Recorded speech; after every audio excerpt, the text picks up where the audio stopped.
Buenos días, amigo. Pero yo se lo voy a contar a papá. Oye, chico, oye, caballo, ¿qué está pasando aquí? Con esto que estamos viendo, ¿no? El país nos está yendo a las manos. Y este hombre lo que nos pone es a Celia Cruz aquí con Willy Colón. Hoy es miércoles. Hoy es un miércoles cubano, porque nosotros anoche estuvimos maceteando. ¿Pero qué? Maceteando y después de meterle mucho al azuquín para que los espíritus se atemperen y podamos asumir lo que viene con tranquilidad. Y sí, en Cuba tenemos 60 y pico de años llevándonos palos, Fidel. Y aquí parece que la cosa se va a poner... ¿Llevando palos de Fidel o llevando palos con Fidel y sin Fidel. Y aquí lo que nos pasa a nosotros es que llegue Fidel. Por cierto, que en La Habana consiguieron estos días un dinosaurio, los más viejos, y no saben que estaban excavando en la tumba de Fidel. Ahí consiguieron el dinosaurio más viejo de todo el mundo. Bueno, amigos, todo ha cambiado, pero va a cambiar mucho más porque alguien está empujando unas cosas que uno no comprende de verdad. Yo le comentaba a Ender Arenas hace unos instantes que a mí me parecía muy extraño que los 4 eran los 5 de Jackson. Sí. Y eran los 4 jinetes. Y los 3 mosqueteros eran 4. Los 3 mosqueteros eran 4 y los 4 jinetes del Apocalipsis. Del Apocalipsis. Ahí quiero llegar. Sí. Los 4 jinetes del Apocalipsis fueron llamados. Y eran 5, ¿no? Eran 5. Pero sí, o eran 5 o eran 4. Bueno, yo no sé, pero lo cierto del caso es que cuando Chávez se está muriendo, y esto lo quiero contar porque lo tengo en versión Ramírez, cuando Chávez está muriendo llama a 4 tipos. ¿Y cómo eran? Solo a 4. Y yo supongo que cuando uno se está muriendo, uno dice que me traigan a estos 4. Pero y los demás se salen. Sí. Que me traigan los más allegados, pues y él le debió dejar un legado a esos 4. De los otros 3 no sabemos nada, pero sabemos de uno que por confesión propia era Ramírez y estaba allí. Ahora, yo para dejarle a Arena el análisis de estas cosas, porque si estamos hablando de los jinetes del Apocalipsis, tenemos que hablar del propio Apocalipsis. Resulta que Ramírez comienza a ser atacado no, su gestión comienza a ser investigada por la Asamblea Nacional. Y cuando yo estuve ayer averiguando un poco sobre esta cosa de la decisión de Tarek William Saab, de Tarek William Saab, que lo nombran fiscal con un propósito determinado. Uno era salir de Luis Herrera, de Luis Ortega, que había que tenerlo, y el otro era el asunto PDVSA. Yo le pregunto ayer a alguien que está más o menos informado de la cosa esta, que es un analista, que por cierto no está en Venezuela, y él me dice, mira, la información que manejó Guevara, no solamente es que es cierta, en la Comisión Petrolera, una cosa que hicieron, en el informe Guevara, fue suministrado por gente del gobierno. ¿Le pasó la información? Sí, la información medular que casi obliga y que debe obligar en algún momento a investigar a Ramírez, fue suministrada por factores del gobierno. Guevara no lo ha contado, pero la persona que me lo dijo me señala que probablemente, y eso siempre ocurre, que hay gente en el gobierno que enfrentado por los intereses que han tenido, que filtra cosas, ¿no? Okay. Esta persona no sabía, y si sabía, no lo expresó bien, o no lo averiguó bien, que Ramírez no solamente fue presidente de PDVSA, sino que era depositario de grandes secretos. Cuando Ramírez se entera de que esto ha sido así y que va para la degollina, no es el gobierno, sino la Asamblea Nacional que va para la degollina, el hombre se aparece en Venezuela intempestivamente. Ya él había dado unas señales de que estaba en otro lado cuando planteó aquella cosa de quitarle fuerza al modelo chavista, abrirse al mundo privado, hablar con los banqueros. Ya él sabía que había problemas de refinanciamiento. Aumentar el precio de la gasolina. Había problemas de refinanciamiento. Dijo que era obsceno ese precio de la gasolina. Habló de refinanciamiento, habló de reunirse con los banqueros en Londres y en Nueva York. Habló además de incentivos al sector privado. Sí, entonces, en ese momento, las fuerzas internas atacan mucho contra él, lo sacan del ministerio, lo sacan de Relaciones Exteriores y lo ponen en la ONU.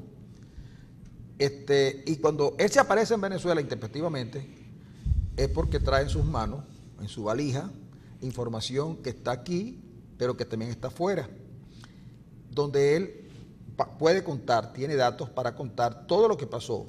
Por eso es que él en estos días le dijo, los de Chávez, nosotros los de Chávez, para que recuerden, no le está recordando que él era hijo de Chávez. Y sacó una foto además con Chávez.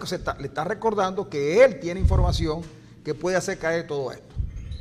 Yo no sé a dónde va a llegar Ramírez en su enfrentamiento con el gobierno. Solo sé que detrás de las detenciones de Citgo, de las detenciones de Citgo y las detenciones en Estados Unidos y las delaciones que han habido en los juicios conducen a Ramírez.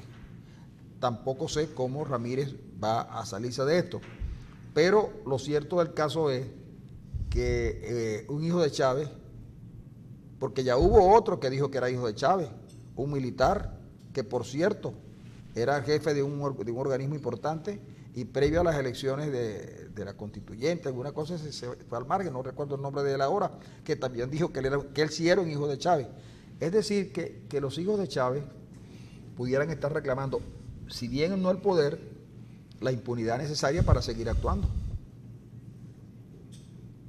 Es preocupante de verdad que ayer caiga la directiva de Citgo y nadie se pregunte, ¿y los de arriba? ¿Tú crees que se puede hipotecar un país sin que el ministro de la Defensa lo sepa, sin que lo sepa el ministro de Hacienda, sin que lo sepa el vicepresidente, sin que lo sepa el presidente, chico? No. La verdad es que Chávez mandó a llamar a los 4 jinetes del Apocalipsis porque en este caso Ramírez actúa como el caballo rojo del Apocalipsis. El caballo rojo del Apocalipsis, claro. No podía ser de otra manera. No podía ser de otro color tampoco. Claro. Pues el caballo negro por lo general él porta la balanza, el caballo rojo es el que va a ser la degollina. El caballo rojo. Sí. El caballo rojo, el que va a ser la degollina. Pero obviamente lo que tú dices es cierto, es decir, no es posible que un país que se dirige desde la principal empresa, porque es la que se obtiene el 96% de los ingresos, nadie sepa lo que está ocurriendo. Obviamente que el alto gobierno sabía lo que estaba ocurriendo entre PDVSA, como sabe lo que ocurre entre el Banco Central de Venezuela. El mejor sitio para leer lo que ocurre en un país es el poder. No hay otro lugar donde se lea mejor el país. Y obviamente ellos todos son cómplices del derrumbe, del fracaso, no solo del gobierno, sino del fracaso de PDVSA. Especialmente Ramírez. No te olvides de Eulogio del Pino, que también está en la volada. Es decir, aquí fracasó una gestión y donde es más estruendosa es precisamente en PDVSA. Ahora, Ramírez recuerda a cada momento que él es un hombre de Chávez, que él estuvo en el momento en que Chávez dio su última... Pero él no está, él en el fondo no está diciendo eso. Él no está reclamando la parte filial, afectiva. No, él no les está diciendo que a él lo tienen que querer porque él es un hijo de Chávez, como son María Gabriela, Rosa Inés y la otra Rosa y tal. No, y Maduro. No, pero justamente ahí voy. Es decir, cuando los tipos dicen nosotros somos hijos de Chávez es para tratar de arroparse con lo que fue Chávez. Pero cuando él les dice a ellos, los de Chávez y los hijos, yo estuve allí, él no está buscando el reconocimiento de la parte afectiva. Él lo que está diciendo, mire caballero, yo estaba tan cerca de Chávez que sé que Chávez fue quien ordenó hacer esto y esto y esto y esto. Que sí. Chávez fue quien, todo esto se hizo por instrucciones de Chávez y aquí está la información. Ahora, hay un conjunto de conjeturas sobre el tema que solo una persona como Ramírez puede descubrir. Ahora, ha llegado las contradicciones en el seno del gobierno a tanto. Fíjate que cuando lleguen, mira, cuando las contradicciones se hagan prácticamente ya irreconciliables, cuando las posiciones sean irreconciliables que pudieran llegar, porque lo que está en juego es un botín que se llama Venezuela. Lo que está en juego es un botín. Porque si no... No es un país, claro. No es un botín. No, es el Tesoro Nacional. Claro, el Tesoro Nacional. El problema es que lo que está en juego no es la política, no es el socialismo del siglo XXI, nada. Lo que está en juego es el botín. El botín petrolero, que la preocupación... El del arco minero. Claro, el arco, pero el petrolero que está ahí ya está hecho. Entonces resulta que ese botín está en juego. Entonces, por supuesto, los que están ahora disfrutando del botín de guerra no quieren que nadie entre. El problema de para analizar la política venezolana, a lo que hay que leer es lo que hay que ver Nat Geo. En Nayib está tú analizas toda la parte de lo que tiene que ver con cómo se gobierna en Venezuela. Entonces, Ramírez, viéndose amenazado en sus posiciones, lo único que le viene a decir es, ok, está bien, ustedes actúen. ¿Tú crees que el próximo hombre a caer en la cuestión petrolera sea Ramírez? Por orden de Tarek Williams. Pero es que... O de Maduro, en todo caso. Con él hay un ajuste de cuentas. Yo le decía a un amigo con quien conversaba ayer en la tarde que el problema es que las facturas en política, las facturas no se cobran sino cuando tú puedes cobrarlas. ¿De acuerdo? Cuando a ti te deben una factura vieja, y tienes facturas que no las has cobrado, una factura que pudo haber entrado en las cuentas por cobrar o en cuentas incobrables, pero tú la tienes allí y la cobras después. En política es frecuente que tú tengas las facturas y luego las pases cuando tú veas que las necesitas, o bien para salvarte o bien para bajar a alguien del pedestal. Ramírez sabe que su posición es precaria y lo sabía el país. Ramírez llegó a ser el zar de la economía. Manejaba la finanza, manejaba el petróleo, manejaba el Ministerio de Hidrocarburos, todas esas cosas, era el jefe.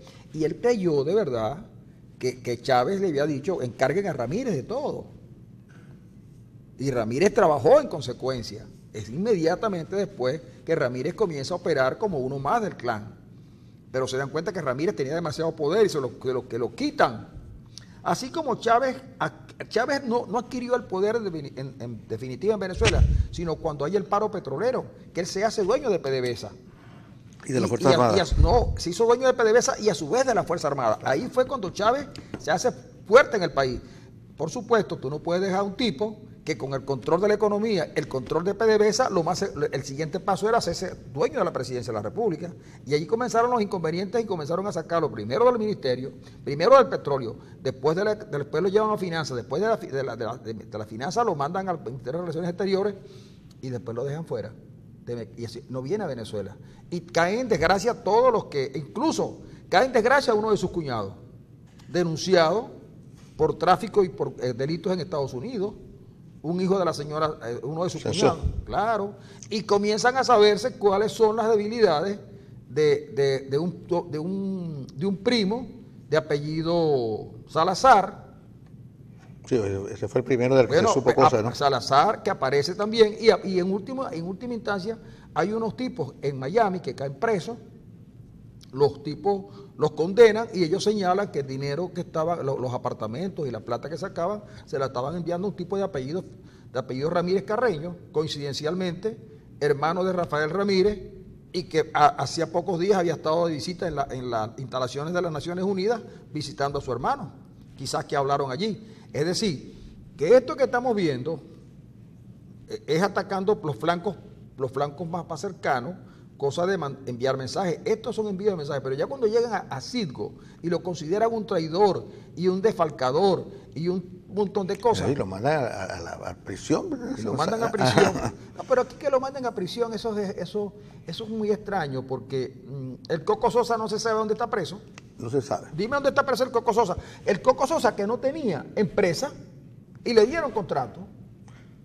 Sí, el Coco Sosa no estaba ni en el no estaba registrado en ninguna parte. Pero, sí, de todas maneras, bueno, tenemos un problema, es decir, el chavismo tiene un problema dentro que puede ser incluso más de mayor fisura, de mayor profundidad que los que se observan aparentemente en la oposición. Bueno, en la oposición se observa. Porque en la oposición no está, exactamente, en la oposición no está en juego, sino expectativas a futuro, pero en el gobierno está en juego el poder, y como dices tú, está en juego el tesoro nacional. Imagínate tú, el enorme firón que significa Venezuela todavía, que con precios a $60 sigue siendo una cosa súper atractiva, ¿no? Claro, pero fíjate lo siguiente, ¿por qué en Venezuela fracasan los diálogos?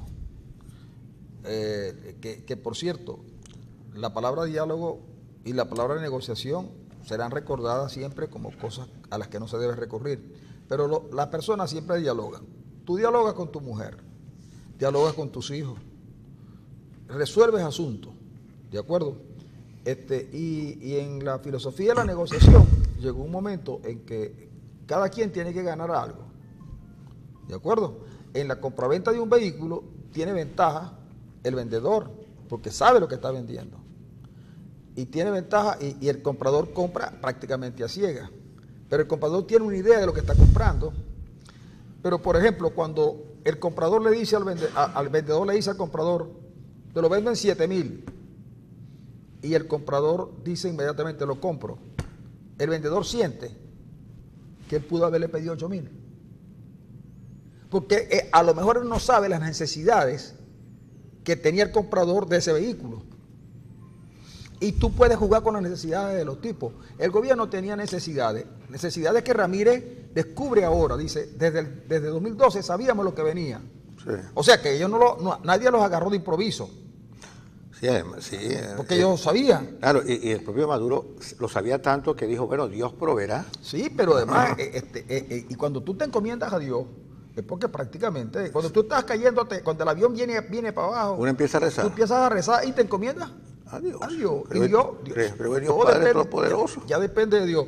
Entonces resulta que Ramírez lo sabía, estos lo saben y comienzan a operar. Ahora, en esas discusiones políticas, a lo mejor generalmente terminan con malas caras o con amenazas, porque el tipo, uno le puede decir al otro, pero es que me vas a denunciar tú a mí, si tú eres el que pasa la gasolina para Colombia, y tú a mí, que te acusan de ser el que, a ti es el que te acusan de que tú has protegido a los narcotraficantes, y a mí me vas a acusar tú. No, si yo sé que tú... Oye, pero ahora que tú estás diciendo ahí, estamos en medio de una gran miseria además, ¿no? Pero precisamente. Entonces, la discusión política ha pasado a un segundo plano. Y entonces, ¿qué fue lo que pensaron? Bueno, ok, vamos a presionar a la oposición creándole la Asamblea Nacional Constituyente. Ellos no van a ir porque el gobierno le tiene cogida la medida.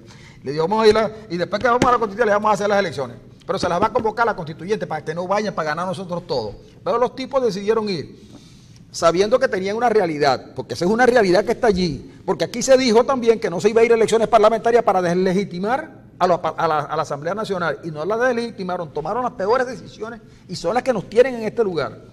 Los mismos que dijeron ayer, no hay que ir a la votación de la Asamblea Nacional porque no queremos legitimar al gobierno, entre ellos el Henry Fuentes, el Henry Ramos.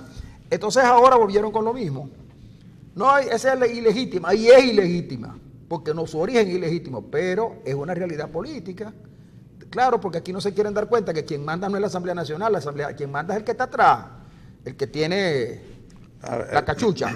Entonces, en esas condiciones, vienen los caballeros y hay una elección.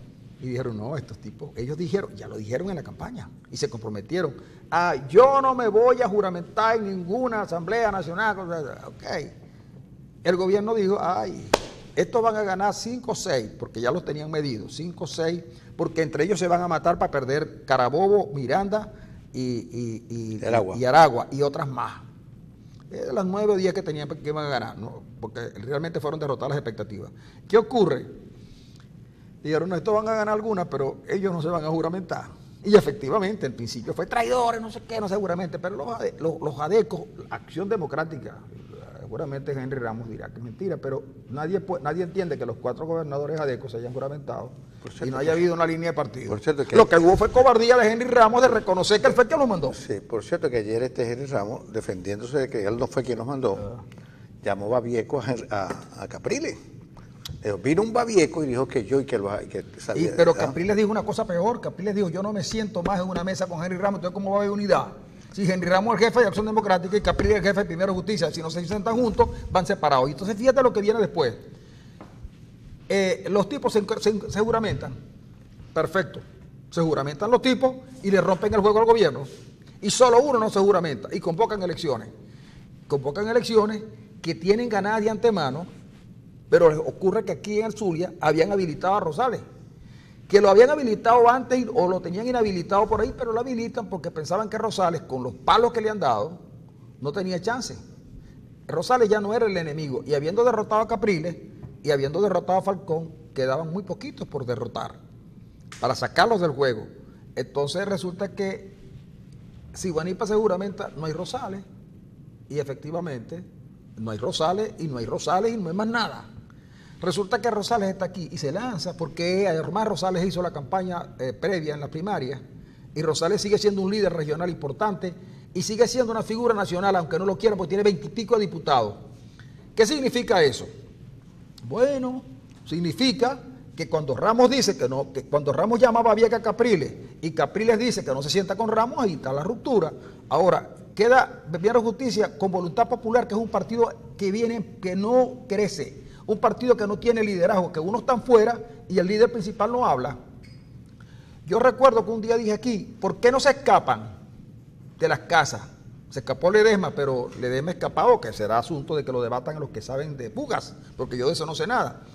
Pero Voluntad Popular no es lo que era. Voluntad Popular se quedó sin vocero. Entonces un partido, Primero Justicia con Voluntad Popular, que tienen no sé cuántos diputados, tendrán, qué sé yo, 60 diputados, pero no les alcanza para la presidencia, que le toca el Nuevo Tiempo el año que viene. ¿Qué van a hacer? ¿Se la dan o no se la dan?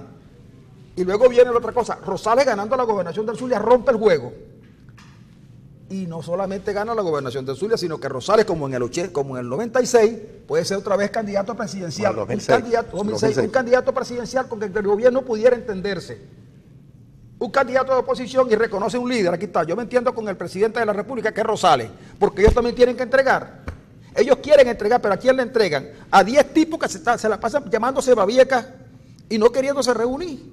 Entonces andan, cuando algunos dicen, el gobierno quiere una oposición a su medida, piensan que es que el gobierno quiere tener una oposición a su medida para seguir gobernando ellos y una oposición complaciente. No, a lo mejor quieren una oposición con la que puedan entenderse. Y es verdad, eso no, la política, por mucho que uno diga de los Rodríguez y de los Maduro y de los otros, esos tipos también juegan la política. Y como la juegan, así como ellos la juegan, hay que entenderla y hay que tratar de entrar en esa lógica, que es lo que le falta a la oposición. Yo prefiero, mire, que la gente consiga la comida, que la gente consiga la medicina, que mejore la seguridad y que mejore en la calidad de vida del venezolano, a tener que esperar que María Corina y Ledesma aniquilen a la oposición para después ellos aniquilar al chavismo. Porque muchos nos vamos a morir. Ya algunos se han muerto porque no consiguen las medicinas y otros están en camino. Y lo peor de todo es que una generación de venezolanos está liquidada porque no está consumiendo las proteínas necesarias. Y eso es lo que eso significa poner los intereses del partido, del pequeño grupo por encima de los intereses generales. Dios quiere que los diálogos fructifiquen. Dios quiera que sea así. Pero Dios quiera también que ilumine a la dirigencia venezolana para tratar de entender qué es lo que está pasando. Porque yo no creo, me resisto a creerlo, que haya mente tan perversa que pretenda mantenerse en el poder aniquilando abiertamente a la población, porque lo que hay es un proceso de aniquilamiento. Bueno, algunos lo hacen con las armas, pero esto es mucho más terrible que las armas, porque a ti te dan un tiro, Arenas, porque yo no sé, a ti te dan un tiro y te mueres enseguida. Tiro, ahorita cualquier tiro es mortal, a menos que te lo den, qué sé yo, en un dedo. Pero te lo dan en el corazón, te mueres. Ahora, fíjate tú, que cuando uno se va muriendo lentamente, cuando uno no consigue los medicamentos, muere. Una vez que el farmacéutico te dice, el de la farmacia te dice, no consigo el medicamento. También te mueres. Tú sientes que te mueres. Ahí estaba Ángel Monaga, un hombre que no está para morirse todavía, que no conseguía su medicamento. Tenía un mes buscándolo. Todos pensamos que Monaga no llegaba a diciembre. Y entonces, ¿verdad? Bueno, porque no conseguía el medicamento. Yo siempre pensé que Monaga era eterno, chico. Bueno, chicos, pero consiguió sustituto. La historia de Monaga la contamos en la radio. Ahora nos vamos a la pausa.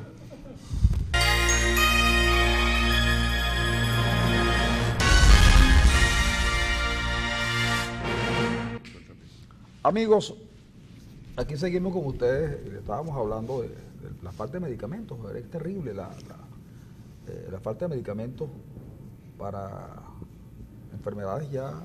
Sí, eso que dices tú es cierto. Uno va a la farmacia y uno pregunta por un medicamento y el tipo de la farmacia, que es un sadomasoquista, te mira con media sonrisa. Pero no, te dice, no de todas las farmacias. No, de algunas. No, de algunas farmacias, porque en la nuestra no es así. La nuestra te consigue las medicaciones. Uno llega a la farmacia y el tipo te dice, se lo viene más.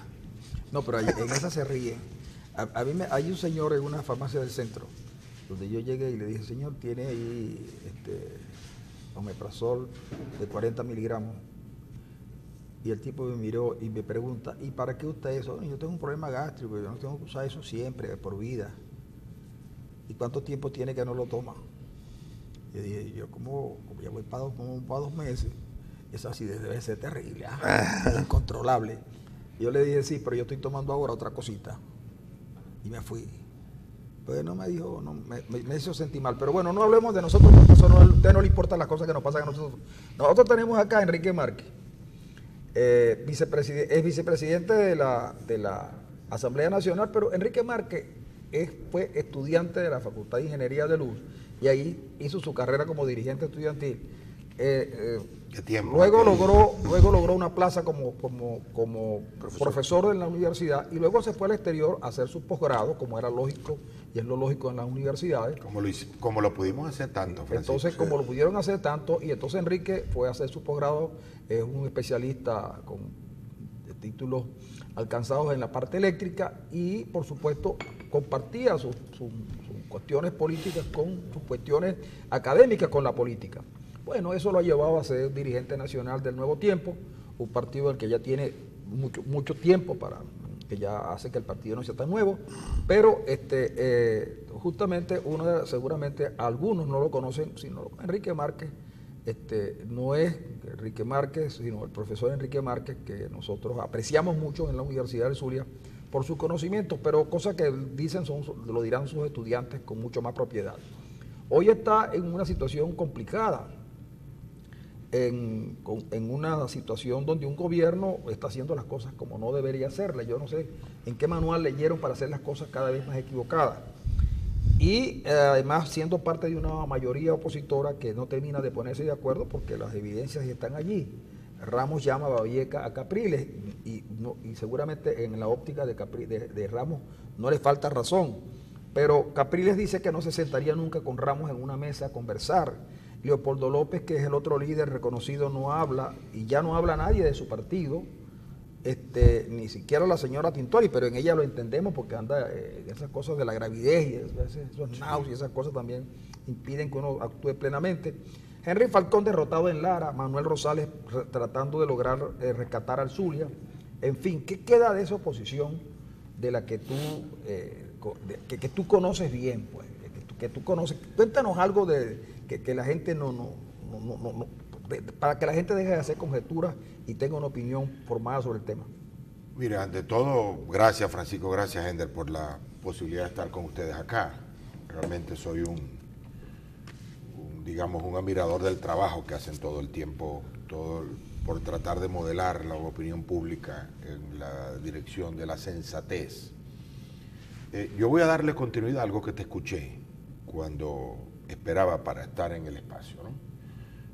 Y es acerca de los errores cometidos y la situación actual del país.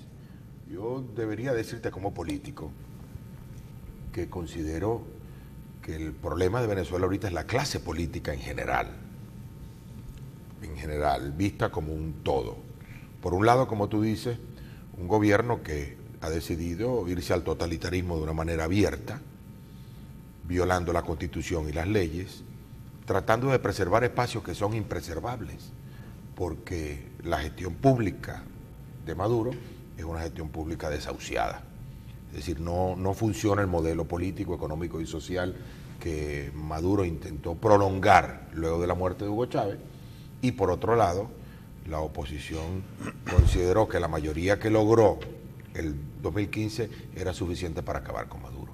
De tal manera que hemos tenido un par de años, digamos, de locura, en las cuales lo que se debió hacer no se hizo, y hoy tenemos que hacerlo en circunstancias distintas, complicadas, donde nuestro poder de negociación está disminuido, me refiero, como oposición, como pueblo, y el gobierno se siente fortalecido por victorias manejadas. Una de las cosas que la oposición tiene que hacer es que el concepto de negociación limpiarlo de negocio, porque cuando la oposición habla de negociación, inmediatamente algunos sectores de la oposición le adjudican ese término negocios, cuando no es negocio, sino negociación, obviamente. Depende del contexto en que lo veas.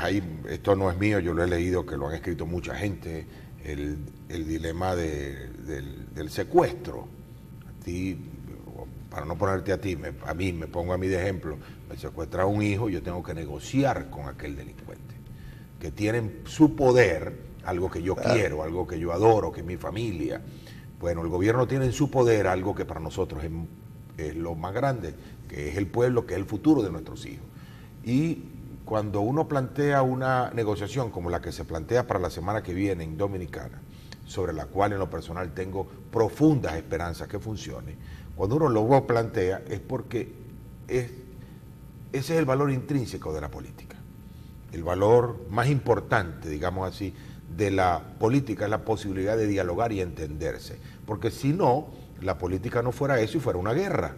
Las sociedades vivieran en guerra si no hubiera la forma de entendernos dentro de nuestras diferencias. Ese código de guerra interna de la sociedad es el código principal, es el código genético del chavismo, es el código genético que inculcó que hubo una inoculación por parte de Hugo Chávez.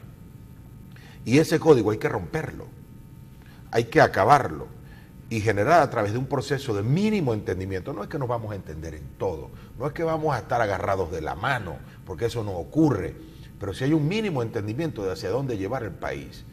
Yo afirmo y lo sostengo con ustedes el día de hoy, que aquí, mientras el chavismo pretenda acabar con la oposición y borrarla del mapa, como tantas veces lo han dicho, o la oposición pretenda acabar con el chavismo y borrarlo del mapa, como tantos afirman, sencillamente el país no va a echar para adelante.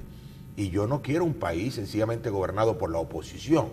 Yo quiero un país donde podamos entendernos y avanzar en una economía sana, en una economía productiva, donde nuestros hijos se puedan quedar aquí, donde pueda haber estudios, y eso jamás se alcanzará en la división. Ningún país dividido logra índices de progreso, de satisfacción, de calidad de vida, de tal manera que nuestro error inicial, el de la oposición, fue visualizar nuestro triunfo como la posibilidad de acabar con el adversario. Y fíjate que mi partido, Un Nuevo Tiempo, lo viene advirtiendo desde hace mucho tiempo. Y por eso algunos se han atrevido a atacarnos como vendidos al gobierno, porque nosotros queremos negociar, hablar, entendernos con un gobierno totalitario que, hablando de todo, al ser totalitario, muchos lo llaman dictadura, juega por fuera de las reglas, porque una dictadura no tiene reglas, una dictadura no tiene constitución, y efectivamente eso es lo que estamos viviendo en Venezuela. Entonces tú, para jugar con un gobierno de ese tipo, tienes que ver muy bien las cartas que vas a tirar a la mesa, porque hemos jugado todas las cartas, hemos hecho protestas de calle, hemos hecho guarimba para enfrentarnos a un gobierno que tiene al sector militar cooptado, comprado, incorporado al gobierno. Hemos hecho elecciones y nos hemos dado cuenta que tenemos que ir más allá para enfrentarnos a un aparato biotecnoelectoral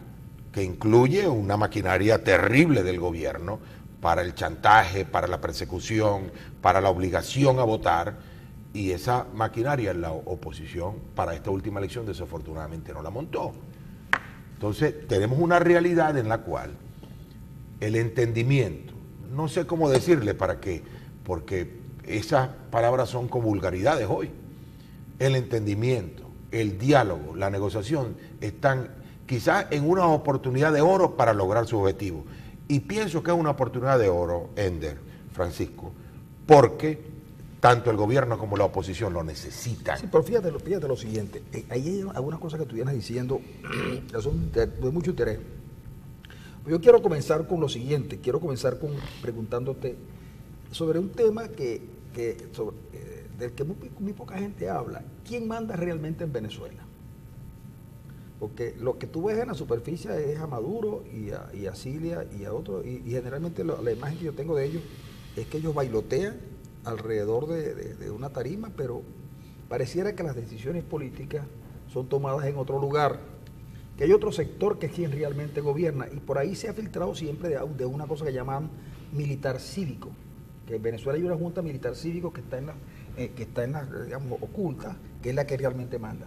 Y aquí los políticos venezolanos hablan de dictadura, algunos, otros hablan de autoritarismo, otros hablan de totalitarismo, pero nunca se refieren a los militares. ¿Por qué no se dice abiertamente que quien manda en Venezuela son los militares? Porque como tú has dicho, los militares están comprados porque no queda otra, no hay duda de ello cuando son capaces de recibir dólares a 10 bolívares. Son los únicos que lo reciben. Para el sector, pero pon cuidado, no solamente los únicos, sino que el propio ministro de la Defensa colocó a un general al frente de 10 o 18 rubros, que por cierto no se consiguen. Es decir, esos 18 o 20 generales son los que reciben los dólares a 10. Y están comprando o diciendo que compran alimentos que no aparecen acá. Y fíjate tú, la Fuerza Armada hay que verla porque a veces uno habla de la Fuerza Armada como se hablaba en el siglo pasado. Y esto es una Fuerza Armada completamente distinta. Esto es un factor político. Es una Fuerza Armada ideologizada, además. Sí, y es un factor político. Es un factor, un pilar del gobierno. Es el partido del orden del gobierno. Sí, por lo tanto, pensar en que nosotros vamos a salir de la mano de un golpe de Estado militar es una tontería. Es una ilusión. Es una ilusión. Pero también lo debo decir al contrario, Francisco. Pensar que vamos a salir en contra, también o violando por la fuerza a ese sector es otra ilusión. Porque aquí el entendimiento tiene que ser general. ¿Tú crees que tiene que haber una posibilidad? Porque, como he dicho antes, hay mutua necesidad. El gobierno hoy, a pesar de lo que digan, de que está ganando, de lo que sea, está en una situación terrible. Está en una situación terrible de aislamiento tal que está colocando en riesgo no solo las individualidades y las personas, me refiero a los que están sancionados y todo esto, sino a sus familias. Eso es terrible lo que les ocurre. De tal manera que ellos hoy tienen una necesidad imperiosa de llegar a un acuerdo para tratar de avanzar y de medio salvarse. Nosotros hemos hablado mucho de eso, ¿no? Un segundito porque para rematar esto, pero exactamente, yo estoy de acuerdo que una cosa es el alto mando militar y otra cosa son las Fuerzas Armadas como institución. Pero uno no siente el peso del gobierno, no lo lleva Maduro. El peso del gobierno lo tiene Padrino López, que mucha gente ha tratado de quitarle a Padrino el rol estelar que juega en la política. Yo creo que hay una cuestión allí compartida, pero coincido en que tiene mucha fuerza. Pero siento que hay algo compartido. Pero ¿cómo no? Si es que ellos tienen una parte del arco minero, tienen una petrolera, tienen bancos, tienen mucho poder. Tienen poder económico, además. Tienen mucho poder. Y ese es un esquema que se plantea, que lo plantearon los chinos, que lo tienen los vietnamitas y que lo tienen los cubanos. Por eso que la negociación es muy compleja.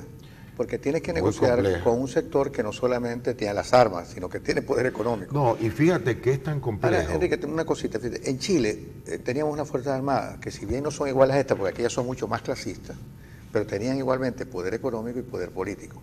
Y los chilenos llegaron a un acuerdo con las Fuerzas Armadas y se estableció un modelo interesante con el primer gobierno de transición que vivió Chile, que los chilenos llamaron transición continua, es decir, gobernar con el aparato constitucional pinochetista, con Pinochet en el Senado, pero hacia un proceso democrático con una figura civil. Una transición. Ellos dejaron continua. Inclusive todavía la constitución chilena es la constitución de Pinochet.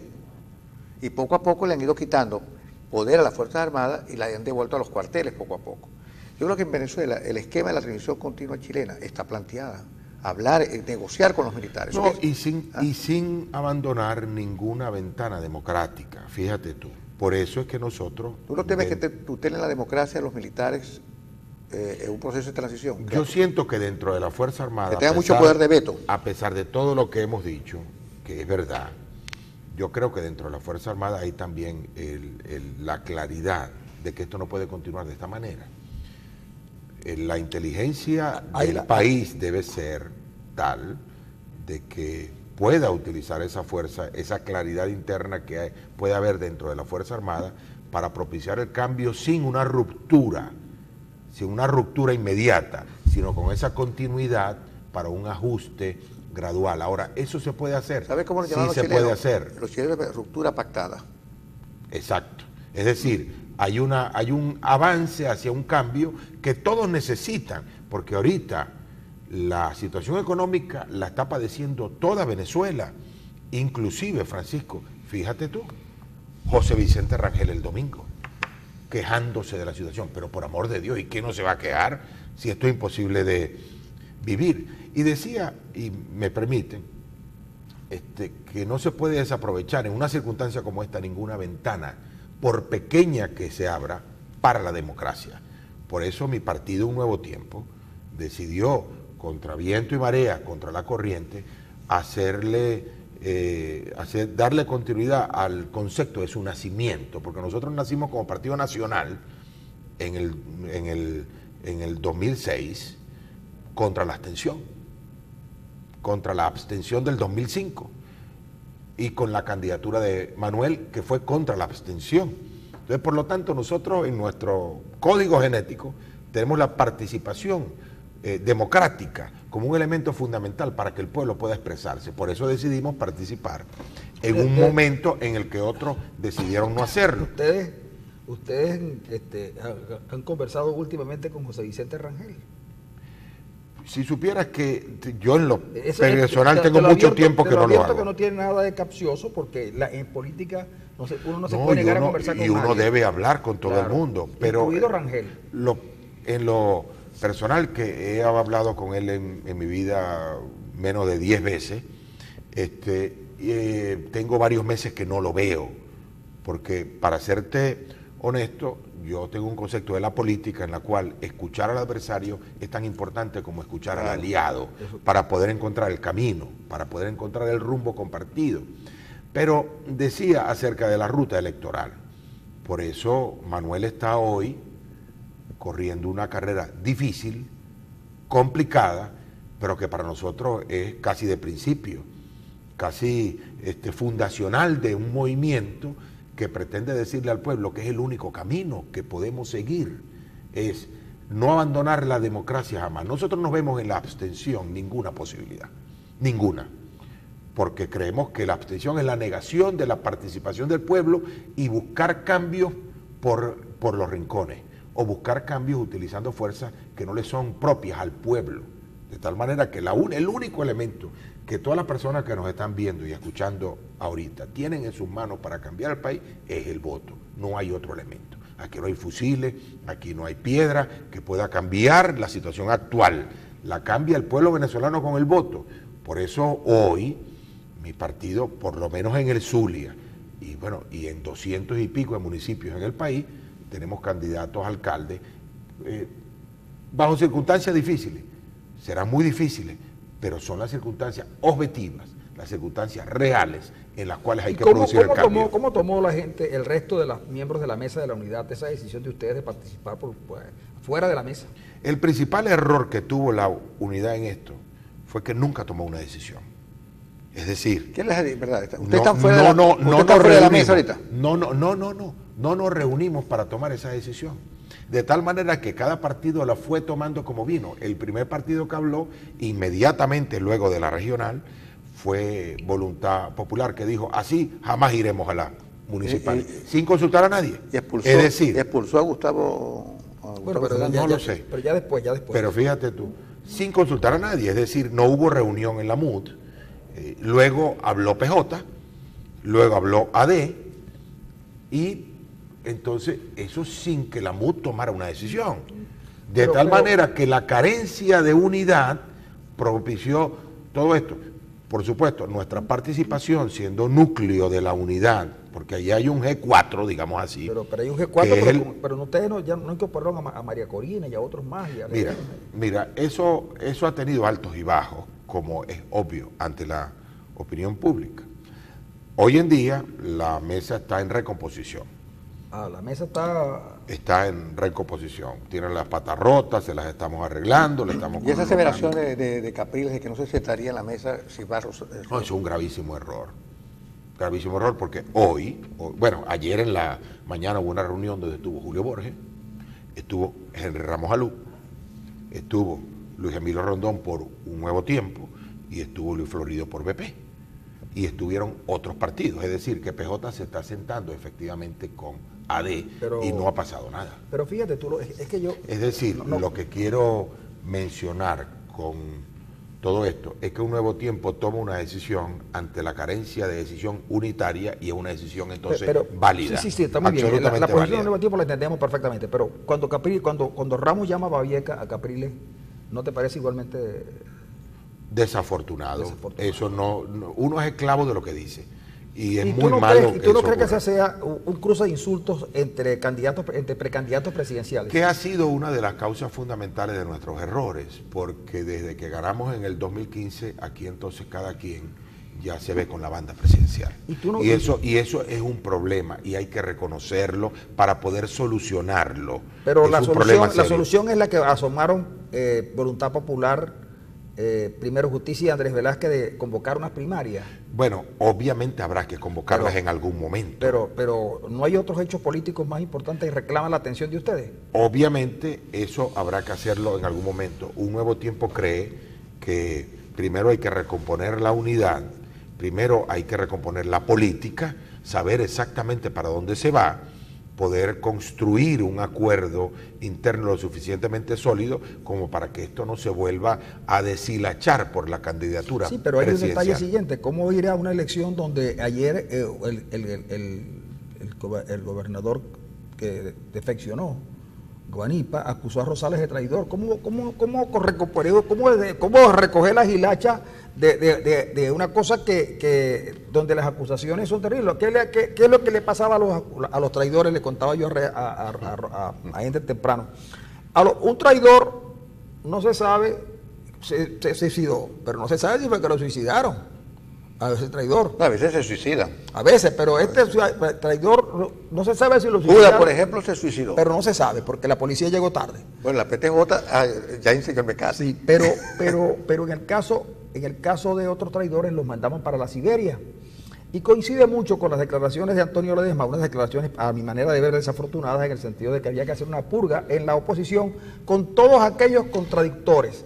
Es decir, para acabar con la contradicción a Ledesma, que por supuesto el tiempo en cárcel, acabar con hay unos tipos que en la cárcel, por ejemplo, Mugabe en la cárcel sacó 4 títulos universitarios, y muchos en la cárcel se han hecho grandes políticos porque tuvieron suerte, otros tuvieron la mala suerte de leer el Capital y se perdieron, pero Mandela, por ejemplo, fíjate lo que hizo Mandela. Bueno, pero Ledesma salió y la primera declaración que dice es que hay que purgar a sectores de la oposición para acabar con la contradicción. ¿Te puedes imaginar lo que nos dijo? Y después Guanipa llama traidor a Rosales. Fíjate entonces a Guanipa le parece que Rosales es un traidor porque enfrenta a Prieto, que es una propuesta que no solamente es la propuesta. Yo tengo unas cosas que Prieto envía que a mí me aterran. A mí me tienen. ¿Sabes cómo he llamado yo a Prieto? ¿Tú te acuerdas de la película El Candidato del Miedo? La película El Candidato del Miedo. Yo llamo a Prieto el Candidato del Miedo. Es el candidato que nos produce miedo.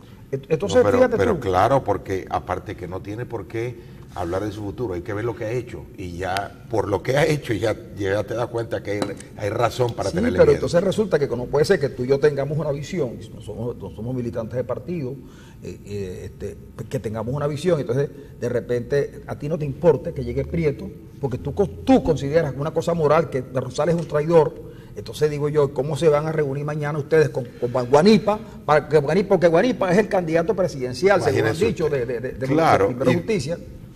Pero porque, fíjate, eso habrá que arreglarlo. ¿Tú crees que hayan primarias? Tiene que haberla. Claro que va a haber. ¿Y por qué hay alguna gente que está pidiendo consenso en torno a un candidato? Ojalá hubiera consenso. Pero si no hay consenso, porque no se da ese altruismo dentro de la política, bueno, que haya una primaria. Ahora fíjate, todas esas cosas habrá que arreglarlas en el camino. Nosotros, en lo personal, yo soy enemigo de utilizar ese tipo de acusaciones como traidores y cosas de esas, porque yo creo en la búsqueda de la verdad compartida. Entonces, aquí nadie es dueño de la verdad.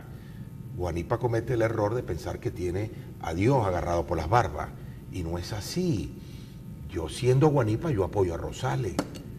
Claro, porque el año que viene van a tener que ver. Y no solo eso, sino que es el Zulia el que está de por medio. También. Es el Zulia, el mismo Zulia que lo apoyó para que fuera gobernador y que él tomó su decisión personal de no juramentarse. Ese mismo Zulia es el que hoy está en la picota de poder caer en manos de Omar Prieto. Es el mismo Estado, es la misma situación, solo que uno no puede pensar que el mundo empiece y termine en su ombligo. Entonces Guanipa está cometiendo el grave error de verse así primero, abre la nevera y declara, porque cree que es una cámara de televisión.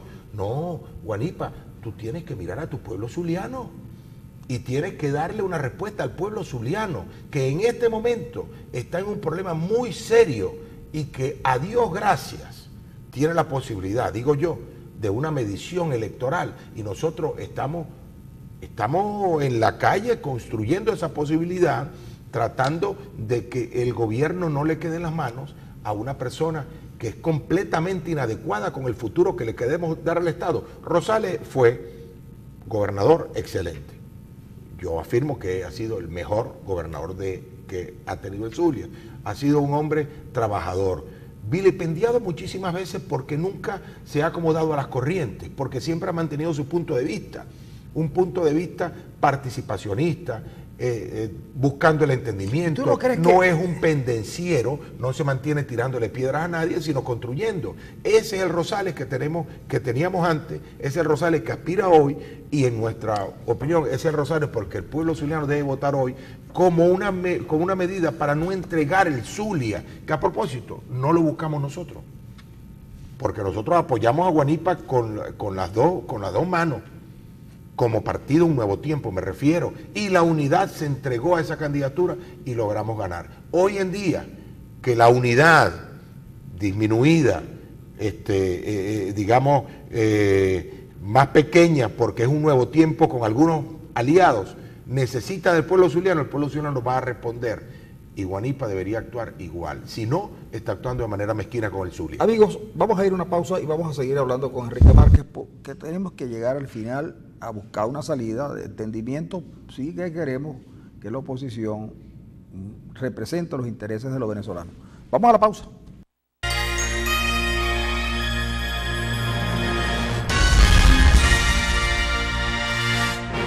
Amigos, seguimos con Enrique Márquez, pero antes yo quiero decirle lo siguiente, una cosita antes.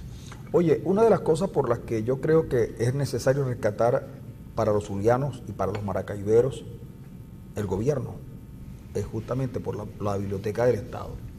Esa fue una obra de Rosales en su último gobierno, una obra que nadie se había atrevido a hacer y la hicieron, una buena biblioteca, de verdad, y estábamos orgullosos de ella. Fue regentada en un tiempo por Pablo Pérez y también se hizo una buena gestión, como también se hizo una excelente gestión en la Secretaría de Cultura del Estado que dirigía la profesora Rosa Nava Rincón.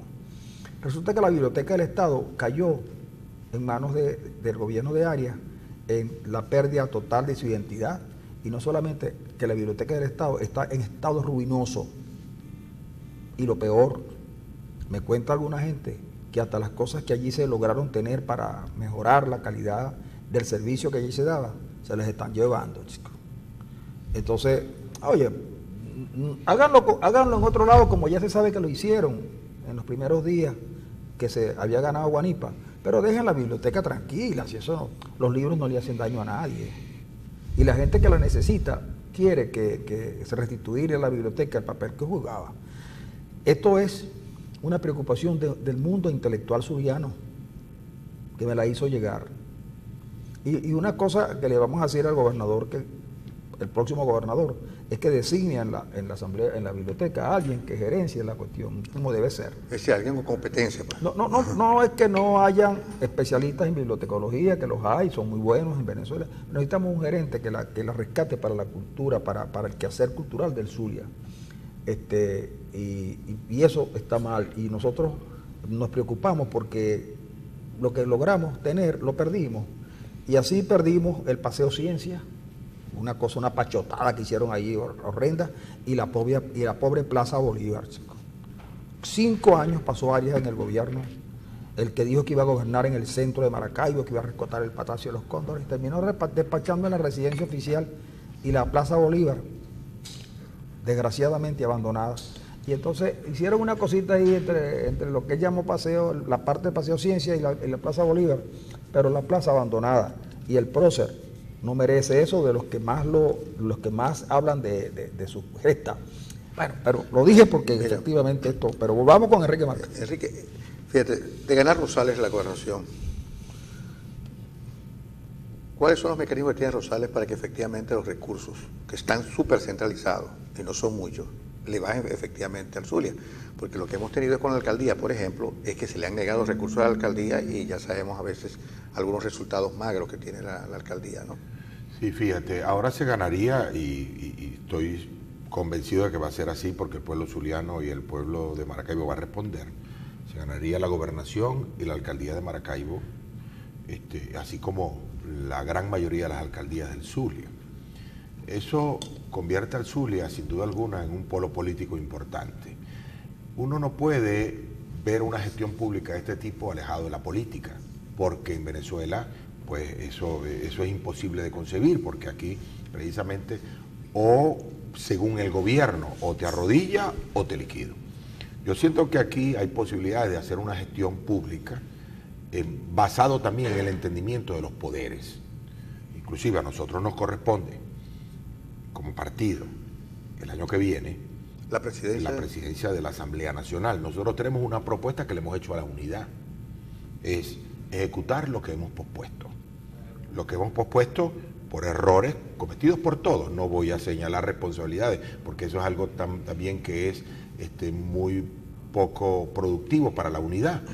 Nos corresponde a nosotros recomponer una posibilidad de estabilizar la relación de los poderes. Porque en esa guerra de poderes no gana nadie, pierde el pueblo. Y no gana ni el gobierno ni la oposición. Y pierde más el pueblo venezolano. Yo siento que aquí hay que ir a una recomposición total y ahí inclusive a través de la Asamblea Nacional, que es un poder que luego de la negociación política, espero, de la semana que viene, recupera sus funciones y podemos nosotros entonces arbitrar los mecanismos para que a las gobernaciones y a las alcaldías se les devuelvan sus competencias. Eso no es Walt Disney, eso es política. Sí, pero fíjate una cosita que yo quiero, es un tema, no tenemos mucho tiempo, pero no tenemos mucho tiempo y hay... Es que hay muchos temas. No, hay muchos temas, pero fíjate lo siguiente, vamos a rescatar a la Asamblea Nacional, me parece formidable, pero vamos a hacer, ¿cómo quedamos con los diputados de Amazonas? Bueno, fíjate tú, ese es el primer escollo que hay que resolver, han pasado 2 años y no se ha resuelto. Ahí hace falta una decisión política.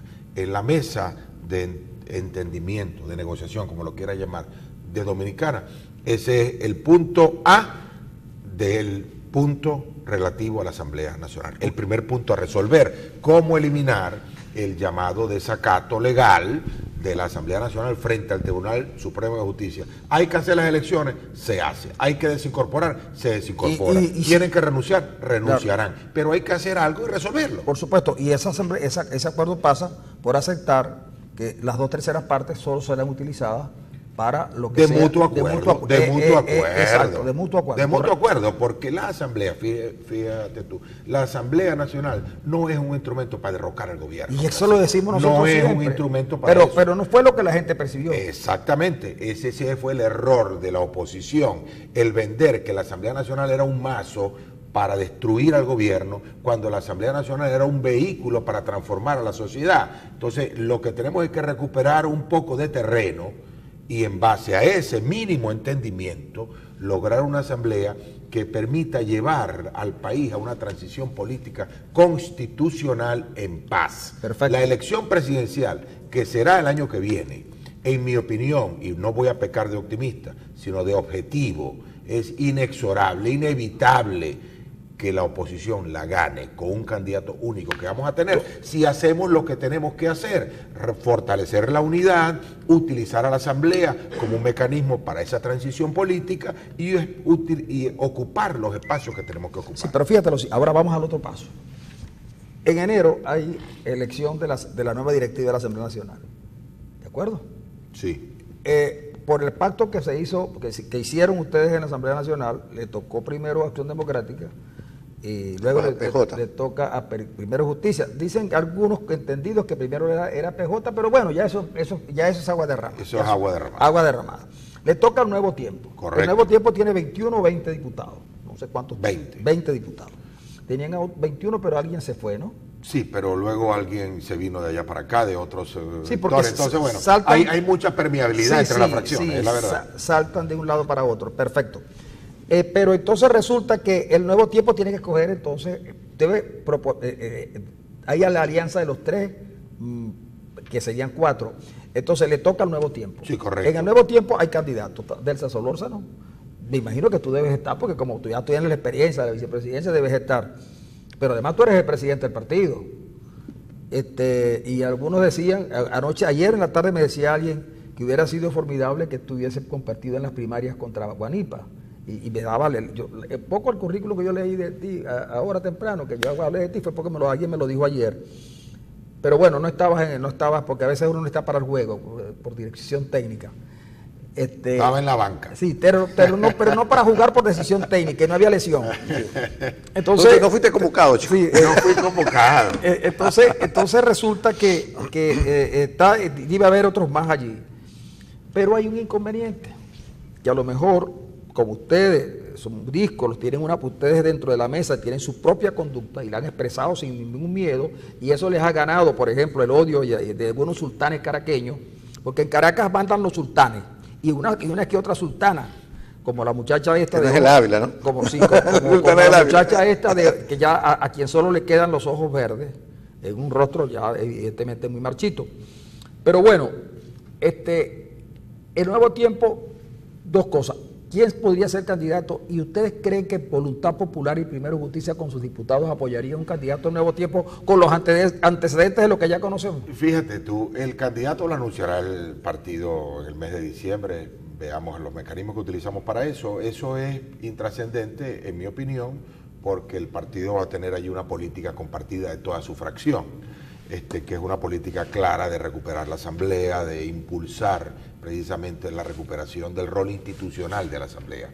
Eso no lo piensa Richard Blanco, ¿no? Bueno, esa es la posición de UNT.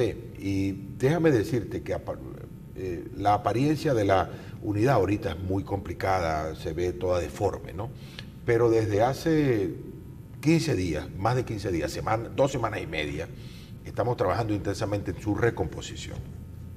Hemos tenido no menos de 10 reuniones, de hecho, yo estuve las 2 semanas anteriores dedicado exclusivamente a eso en Caracas como presidente de Un Nuevo Tiempo.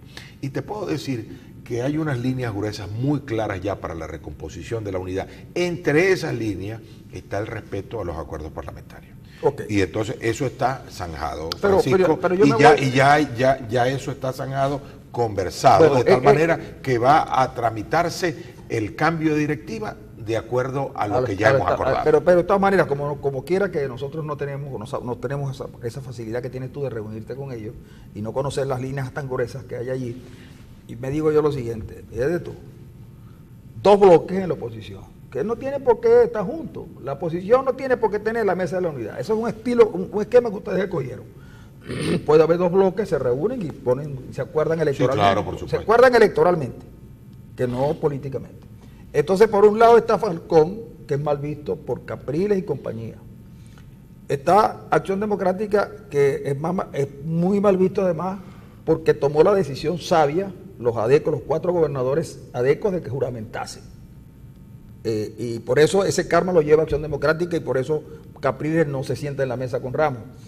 Y está Primero Justicia, que es dirigido por Capriles y por Borges a su vez. Entonces, digo yo, ese es un bloque que tiene 60 diputados o no sé cuántos tiene, pero tiene suficientes diputados, pero no para ganar la presidencia solo. ¿Ok? ¿Qué tal, por ejemplo, si entre Acción Democrática, El Nuevo Tiempo, los votos de Falcón y otros por ahí que suman que lleguen a sumar 50 y lanzan, por ejemplo, candidato a Enrique Márquez, voy a poner porque tú estás acá, y la bancada oficialista, sí, claro. Y la bancada oficialista dice, nosotros apoyamos en la votación, que esa votación es individual, apoyamos a Márquez, y Márquez con otros más sale electo. Bueno, eso siempre será posible, que en la Asamblea haya coincidencia, y ojalá ocurrieran coincidencias de ese tipo más seguido, en la cual los diputados, independientemente de su bloque, puedan tomar una decisión.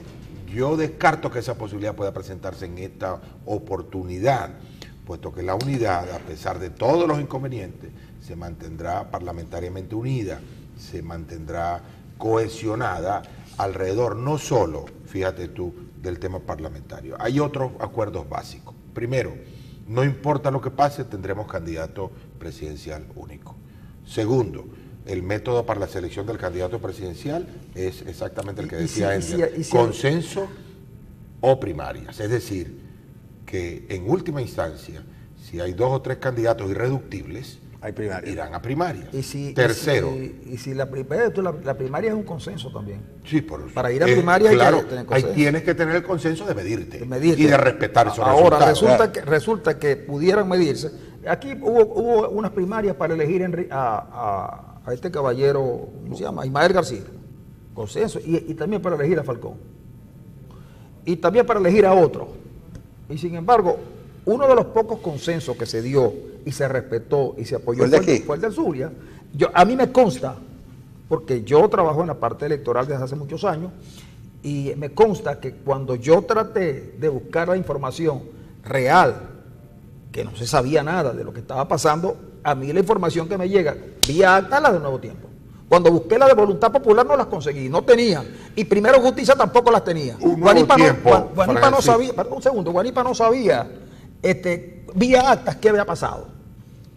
Mientras nosotros teníamos información vía Nuevo Tiempo que había ganado Guanipa. Entonces yo digo aquí, además, nosotros lo analizamos muchas veces, a Rosales él tenía obligación de apoyar a Guanipa, políticamente o por lo que fuera, pero lo apoyaron. Ustedes cumplieron el acuerdo. Sí, señor. Pero el acuerdo no se lo cumplieron a Falcón, porque me lo dijeron ellos. ¿Te refieres a Henry Falcón? A Henry Falcón. No me lo cumplieron. Y en Falcón, a Cirit tampoco le cumplieron el acuerdo. ¿Y en Bolívar? En Bolívar, eso, ojalá lo tuviéramos un ratico para que nos explicara lo de Bolívar. Pero hubo quienes no respetaron el acuerdo. Entonces en unas primarias de la presidencia gana uno y el otro lo reconoce o se hacen los locos. Y entonces a lo mejor, como dice el padre Ugalde, lo que sale es un candidato independiente, que ya andan algunos moviendo un nombre. No, sí hay posibilidad de que eso ocurra. Siempre, o sea, yo creo que aquí no nos debemos cerrar a nada, porque estamos en el territorio de lo posible. Puede surgir un candidato independiente que busque un consenso. Eso es posible. Un Nuevo Tiempo no está negado a eso. Y estamos abiertos, por supuesto, a considerar todas las posibilidades, pero nuestra condición es que sea al final que tengamos un candidato único, sea cual fuere y por cualquier método. Como te decía, candidato, primarias, unidad, plan de gobierno. Eso es fundamental de verlo, porque, ¿qué vamos a hacer? Hay un plan de gobierno estructurado a nivel nacional que es sumamente poderoso, que tiene 2 años construyéndose, que ha venido siendo impulsado por un grupo de profesionales súper importantes a nivel nacional. ¿Quiénes están allí? Fíjate tú, allí eso lo dirige como coordinadora la economista Claudia Curiel, que no es un gurú público de la economía, pero que es una gran organizadora. Pero en el nivel económico, por lo menos para hablarte, están todos los economistas famosos que tú conoces, empezando por José Guerra, siguiendo por Orlando Ochoa, pues cada uno de ellos están allí. Se ha construido un plan de gobierno en lo económico. Hace poco tuve la oportunidad de ver la presentación del plan de gobierno en materia agroalimentaria para rescatar la producción en el campo. Es sencillamente genial. El plan de gobierno en lo social, que eso le ha tocado dirigirlo al profesor Luis Pedro España, pues es un plan de gobierno increíblemente positivo. Ese plan estructurado, presentado ante la opinión pública, es también una amalgama para la unidad, porque la unidad no es solo una candidatura, la unidad es un propósito de cambiar al país. Que haya un acuerdo sustantivo en torno a un programa de gobierno. Exactamente, ¿no? Y finalmente un acuerdo de gobernabilidad. El candidato que se elija tiene que estar dispuesto a no reelegirse, a la no reelección, porque nosotros vamos a un cambio dentro de la estructura de poder en Venezuela, en el cual la reelección es un obstáculo para la gestión pública, porque no llega un gobernante al poder cuando ya quiere reelegirse a los 4 años, y entonces la decisión presidencial usualmente está atada al populismo cuando buscas la reelección. La idea que nosotros impulsamos y que está firmada ya en el acuerdo de gobernabilidad de la Mesa de la Unidad es la eliminación de la reelección presidencial como una vía para darle rotación a los liderazgos y una vía para potenciar el desarrollo de Venezuela. Eso es un acuerdo que está allí dentro de un acuerdo de gobernabilidad que tiene aproximadamente 20 puntos y que es fundamental para el futuro de Venezuela. Es interesante porque eso prácticamente nos sacaríamos el San Benito del Mesías, que cada cierto tiempo aparece para salvar a la patria, ¿no? Y que se quiere quedar para toda la vida. Que lo que queremos es rotar los liderazgos, darle oportunidad a que precisamente Venezuela cambie, porque mientras Venezuela siga anclada en la posibilidad de un líder eterno, pues Venezuela no va a echar para adelante. Ahora, Enrique, una última pregunta, porque ya estamos para irnos, ¿verdad? Sí. De ganar Rosales, como todo parece indicar, la gobernación del Zulia, y recuperar la fortaleza, el nuevo tiempo, ¿tú no crees que hay como una suerte de parteaguas en la política? Sí, porque regresa porque Rosales, la paliza que le han dado es una paliza bestial, ¿no? Que no ha sido el gobierno que se la ha dado. No. Precisamente. Rosales ha recibido más ataques de sectores opositores que del gobierno. Entonces, pero si Rosales gana la gobernación del Zulia, vuelve a convertirse en un actor importantísimo de la política que pudiera llevar a Rosales a volver a ser una opción como candidato presidencial, ahora con más chances que anteriormente, que el 2006. Mira, solo Dios sabe eso, ¿no? La Y política tiene... Tú no eres Dios, ¿no? No, yo no lo sé. Ni dado tampoco. No, nada de eso. Yo no lo sé. Lo único que te puedo decir es que nuestra intención es recuperar el Zulia, fortalecer no a nuestro partido, sino la ruta electoral. Con esto dar un testimonio, Francisco Ender, de que es posible utilizar las ventanas que nos da la democracia, aún en las peores condiciones. Dar ese testimonio, gobernar al Zulia de manera eficiente, generar la posibilidad de un esquema de gestión, como Rosales lo sabe hacer, y a partir de allí contribuir desde el Zulia a ganar la presidencia de la República. Fíjate tú que yo le ponía como ejemplo en estos días a una amiga que estaba muy dura para votar. No, que el cambio es presidencial, me decía ella, yo decía, tienes razón, pero ahora yo quiero que tú me digas, ¿cómo le ganamos más fácil a Maduro? ¿Teniendo el Zulia en manos opositoras o teniendo el Zulia en manos del gobierno? Ella me decía, pues obviamente manos opositoras. Ya te diste la respuesta y ya la gente tiene la respuesta en la mente. Hay que vencer la resistencia abstencionista, que yo no voy a culpar a aquel que está desesperanzado, a aquel que está sufriendo y por lo tanto se desprende de la posibilidad y dice no voy a votar nada, nadie está haciendo nada por mí, pero hay que pensar un poco, porque si no pensamos caemos presa precisamente de ese pensamiento equivocado, que es no votar ayuda a alguien, no votar ayuda al gobierno, por amor de Dios. Claro. Entonces, el acto de votación que tenemos el 10 de diciembre es fundamental no solo para el Zulia, para Venezuela, porque si el Zulia queda en manos opositoras, es un puntal, es el estado más grande de Venezuela, el estado que ha movido a Venezuela en varias oportunidades, que la ha impulsado, que la ha liderizado. Nosotros pretendemos, desde un nuevo tiempo, liderizar. Electoralmente es el más grande. Liderizar la recuperación de Venezuela desde el Zulia, con mucha humildad, con mucha entrega, con mucho trabajo, y que Dios disponga lo que tenga que disponer con Rosales, que va a ser el gobernador del Zulia, y con mi partido, y con mi dirigente, y con la gente de cada uno de los partidos. Aquí Venezuela nos necesita a todos, compañeros.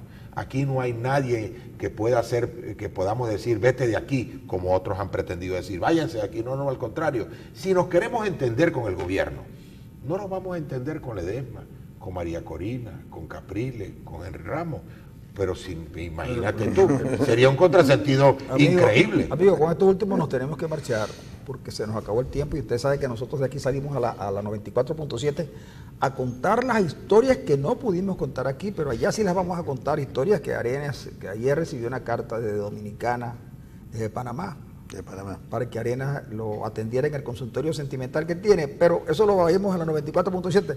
Toma, le adelanto algo, deja esa mujer, chico. Le damos las gracias a Enrique Márquez por haber estado con nosotros. Ustedes, compañeros. Y no basta con uno querer entenderse con ellas, también ellas tienen que querer entenderse. Y ya María Corina dijo que ella, ni su grupo, van a elecciones presidenciales. María Corina de la canción que ella, María Corina no quiere gobernar.